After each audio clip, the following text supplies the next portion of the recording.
Na pacífica cidade de Aro, na Irlanda, em uma noite de sábado de dezembro de 2019, ocorreu um evento terrível que deixou todos sem reação.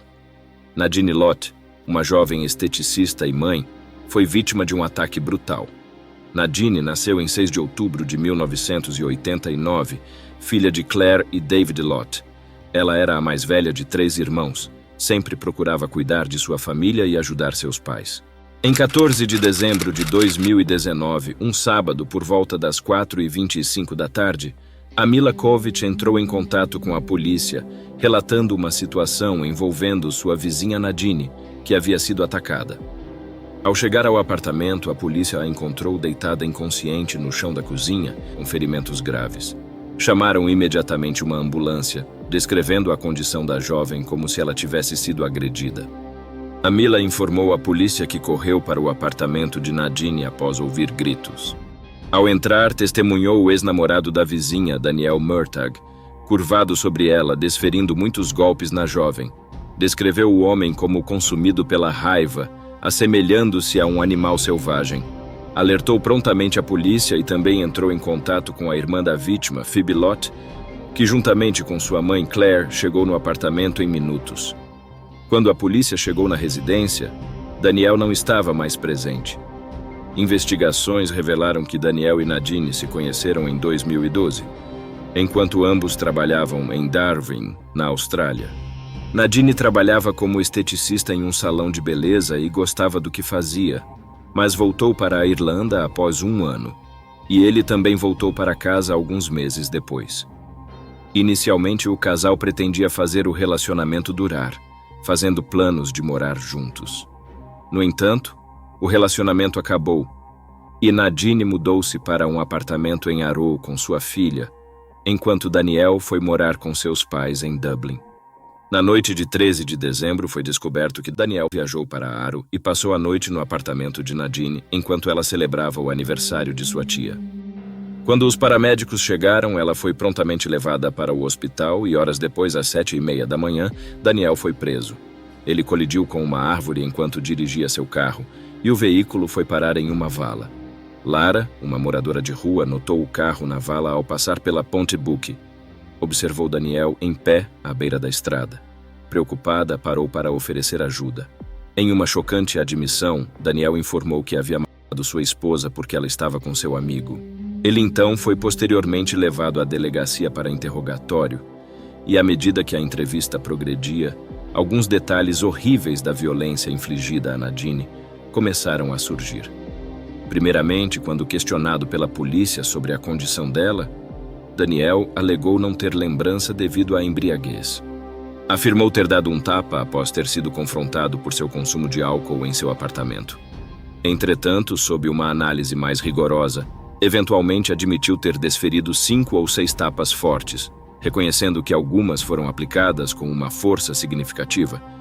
Ciente de que a gravidade das lesões dela não poderia ser atribuída apenas a alguns tapas, a polícia persistiu no questionamento, e então ele afirmou: "Eu sabia que ela estava com um cara em Aro e eu só estava tentando tirar isso dela."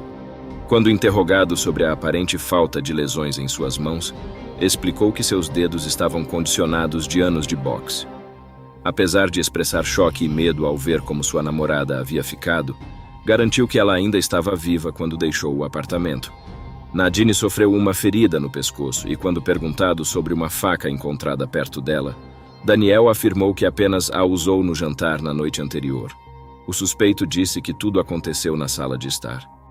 No entanto, quando a polícia apontou que a mulher foi encontrada na cozinha, ele sugeriu que ela deve ter entrado na cozinha por conta própria após sua saída e talvez tenha desmaiado lá.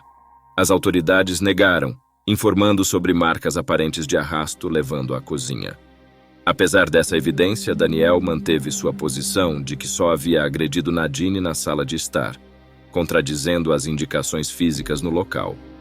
Quando questionado sobre o que ele usou para atacá-la, respondeu que usou apenas os punhos.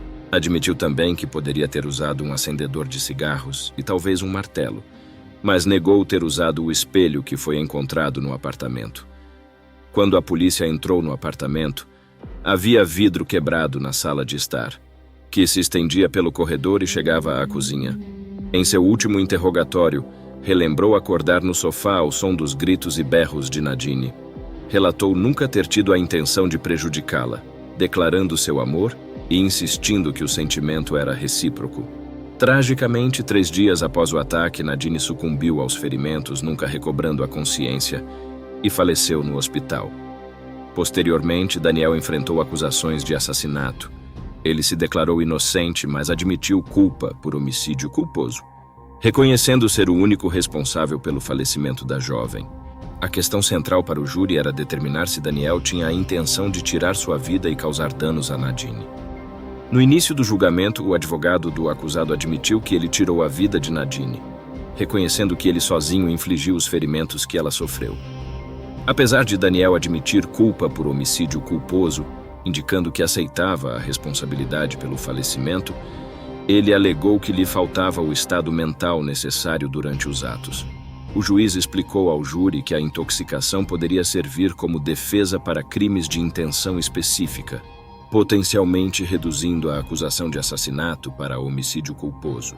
A acusação afirmou que seu ex-parceiro, alimentado por ciúmes, a agrediu brutalmente. Durante o julgamento, foi revelado que, nas semanas antes do ocorrido, Daniel desejava um relacionamento, enquanto Nadine expressava uma clara relutância.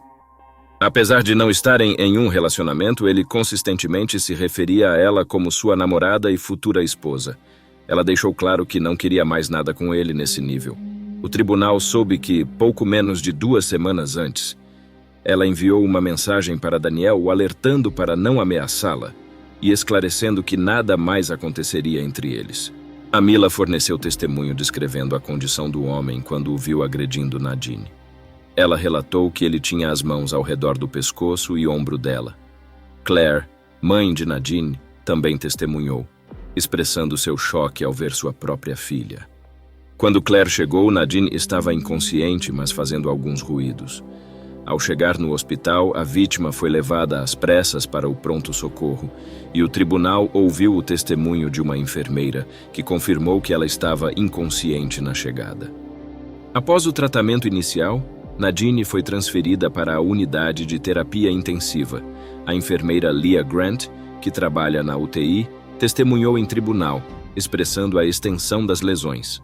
A acusação apresentou ao tribunal a chocante revelação de que havia 64 lesões distintas no corpo, que não podiam ser explicadas por intervenção médica. A doutora Linda Mulligan, patologista-chefe do estado, forneceu depoimento sobre os ferimentos de Nadine. Explicou que a causa do falecimento foi atribuída a paradas cardíacas, induzidas por graves machucados na cabeça e no pescoço. A doutora, resumindo suas descobertas, concluiu que as lesões eram indicativas de um ataque sustentado, envolvendo tanto trauma contuso quanto cortante. A acusação argumentou que Nadine foi atacada não apenas na sala de estar, mas também na cozinha. A defesa afirmou que o incidente violento não teria ocorrido se não fosse pela influência de álcool e substâncias ilegais consumidas por Daniel. No tribunal, Daniel afirmou que ele e sua ex-parceira haviam se reconciliado várias vezes desde o retorno da Austrália e estavam juntos no momento de sua morte. Segundo Daniel, eles estavam tendo relações por várias horas e admitiu o consumo de substâncias nas horas que antecederam o incidente e atribuiu o uso dessas substâncias como a causa de seu ataque brutal e violento. Nas argumentações finais, o promotor implorou ao júri que proferisse um veredito de culpa por assassinato, enfatizando a aparente clara intenção demonstrada pelas ações de Daniel. Por outro lado, a defesa incitou o júri a concentrar-se no aspecto da intenção, apresentando-o como o foco da questão. Eles solicitaram ao júri que considerasse o nível de intoxicação na noite do incidente como um fator atenuante. Em 5 de agosto de 2021, um júri no Tribunal Criminal Central unanimemente considerou Daniel Mortag culpado pelo assassinato de Nadine, rejeitando sua defesa após quase 6 horas de deliberação ao longo de 2 dias. Ele foi posteriormente condenado à prisão perpétua em 4 de outubro de 2021, conforme exigido pela lei. Durante a sentença, Claire Lott fez uma declaração, expressando como a família é assombrada pelo terror, medo e pânico de Nadine durante o ataque prolongado e maligno naquela fatídica noite. Ela destacou que a família agora lida com traumas, experiências de pesadelos e noites sem dormir. Além disso, foi revelado na audiência de sentença que Daniel tinha 9 condenações anteriores, incluindo uma em 2011 por comportamento ameaçador e abusivo. O serviço fúnebre de Nadine Lott ocorreu em 22 de dezembro na Igreja de Santa Maria e São Pedro em Arlo. Quase 1000 pessoas compareceram à cerimônia na igreja, com centenas de outras reunidas do lado de fora após o serviço. Ela foi sepultada no cemitério de São Gabriel.